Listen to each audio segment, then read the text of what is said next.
ये कहानी मेरे दोस्त कान्हू के साथ 1 साल पहले 2024 में जाजपुर टाउन में घटी थी।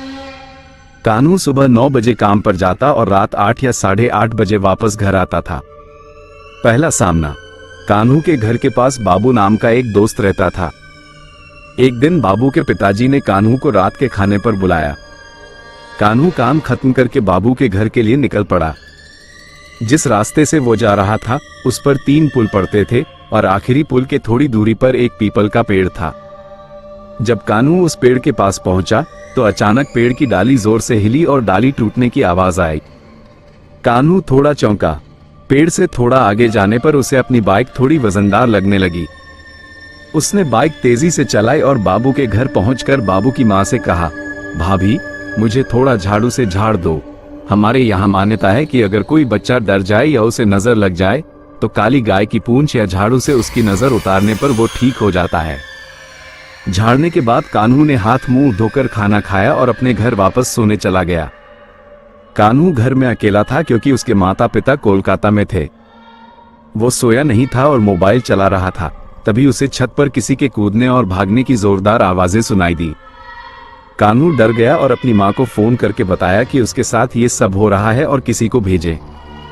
उसकी मां ने पास के एक भैया को बताया जिन्होंने कान्हू को फोन किया। भैया ने पूछा, कान्हू क्या हुआ? कान्हू ने कहा, भैया आप जल्दी आइए, मेरे कमरे में जल्दी से आओ। जब भैया आए तो कान्हू ने पूछा, भैया आपको कोई आवाज सुनाई दी क्या? भैया ने कहा, हाँ मुझे भी छत से आवाज आ रही थी। फिर भैया ने बोले, ठीक है तू चल मेरे घर में सोते हैं। चुड़ैल का बढ़ता प्रभाव। अगले दिन कान्हू जाजपुर चला गया, लेकिन किसे पता था कि ये तो बस शुरुआत थी। एक रात कान्हू अपने 3-4 दोस्तों के साथ था। कान्हू खाट पर सोया था और उसके दोस्त नीचे बिस्तर पर सोए थे। अचानक कान्हू ने देखा कि कोई सफेद साड़ी में एक औरत जो पूरी तरह से जली हुई थी आकर कान्हू के पैरों के पास बैठी है और उसे एकटक देख रही है। डर से कान्हू रोने लगा और उसने रोते हुए सबको नींद से उठाया और सारी बात बताई। उसके दोस्तों ने पूछा, कौन है, कहाँ है? कान्हू ने रोते हुए कहा, यही तो सामने बैठी है, तुम सबको दिखाई नहीं दे रहा? दरअसल वो जो भी आत्मा या भूतनी थी वो सिर्फ कान्हू को ही दिखाई और सुनाई देती थी, बाकियों को नहीं। दूसरे दिन भी कान्हू रात को सोया था। वो चुड़ैल आकर कान्हू के सिर के पास बैठी थी और उसे गुस्से से एकटक देख रही थी। तीसरे दिन कान्हू दूसरी जगह गया था। रात को कान्हू और उसके साथ 2 और लोग एक साथ एक बड़े से खटिया में सोए थे।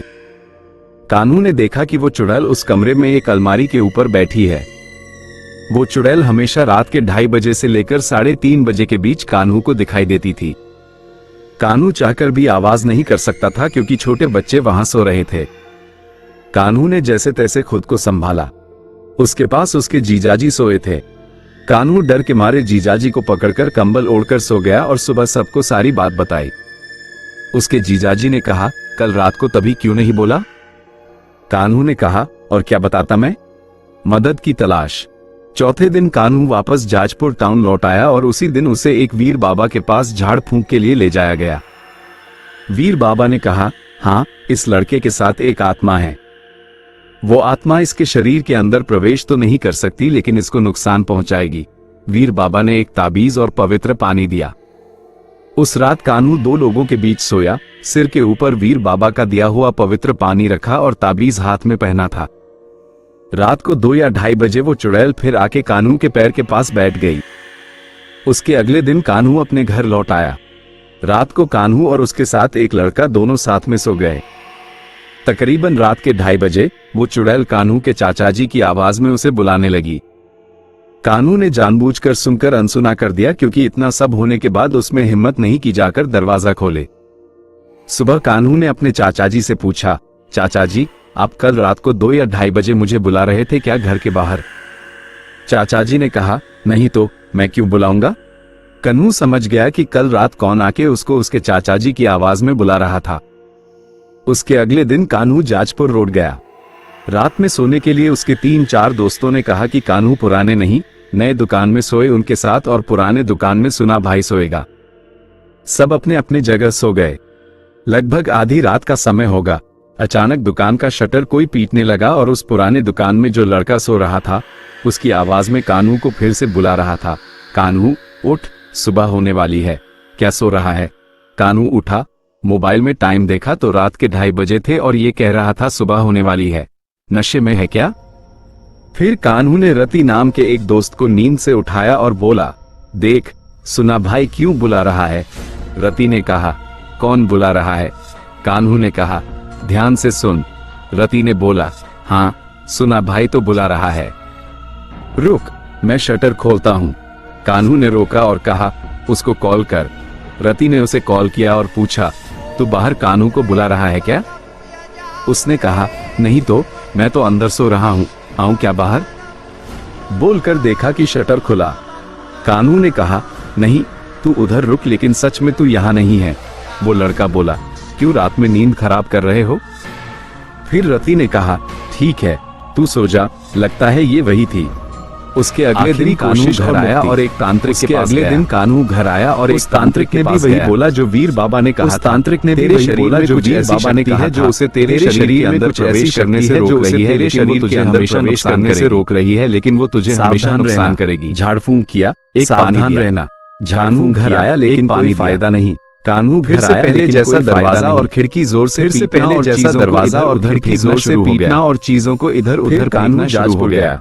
रात को सोया कान्हू जाज पर गया। फिर से वो औरत की चुड़ैल आई, लेकिन इस बार उसके पैर के पास बैठ के रोने लगी। लेकिन इस बार उसके पैर के पास बैठ के रोने लगी, क्यों रो रही है। रति ने पूछा, 1.5 घंटे तक रो रही है। और तब कान्हू औरत ने 1.5 घंटे तक बोली और तब कान्हू डर के मारे रो रहा, क्या बोल रही है। कान्हू ने बोला, क्या समझ में नहीं आ रहा है। कान्हू ने कहा, एक लड़का कह रहा था कि ठीक से सोने नहीं दे रहा। और एक लड़का कह रहा था कि ठीक से सोने नहीं दे रहा। अपनी मम्मी को फोन पर सब बताया। अगले दिन कान्हू ने अपनी मम्मी ने जो आपको बोला था कि मैं उस रात को डर गया, मैंने जो आपको बोला था कि मैं उस रात को सोने नहीं दे रही है। उसके बाद वो चुड़ैल मैं जहाँ भी जा रही है, मेरे साथ जाती, मैं जहाँ भी जाता कान्हू की मम्मी मेरे साथ जाती है। ठीक है, कान्हू की मम्मी ने कहा, हर दिन जो भी उसके साथ होता था कान्हू सुबह भी उसके साथ कॉल करके बता देता। कान्हू सुबह अपनी मम्मी को कॉल करके कान्हू की मम्मी ने अपने भाई कान्हू के मामा जी की मम्मी ने अपने भाई कान्हू के मामा जी सारी कान्हू को अपने घर ले गए और उसके मामा जी ने कान्हू को ले गए और उसके अगले दिन मामा जी ने कान्हू को एक बाबा जी वही बोला जो इनसे पहले वीर बाबा, उन्होंने भी वही बोला जो इनसे पहले वीर बाबा और ये बाबा जी ने पूछा, मेरे पास आने से पहले किसके पास गए थे। मेरे पास आने से पहले किसके पास गए थे। मैं और 2 लोगों के पास गया था, लेकिन कुछ फायदा नहीं। और 2 लोगों के पास गया था, लेकिन कुछ फायदा नहीं जा रही है। वो चुड़ैल मेरा पीछा बाबा जी कान्हू को मंदिर के अंदर ले गए। बाबा जी कान्हू को मंदिर के अंदर ले गए, एक ताबीज दी और बोले, जिस कान्हू को कोई ताबीज दी और बोले उस दिन ये ताबीज अपने आप तेरे शरीर से गायब हो जाएगी। ताबीज अपने आप तेरे शरीर से गायब हो जाएगी। रविवार को बाबा जी ने कान्हू को ये भी बोला कि रविवार को कभी नॉन वेज मामा जी वहाँ से घर आए।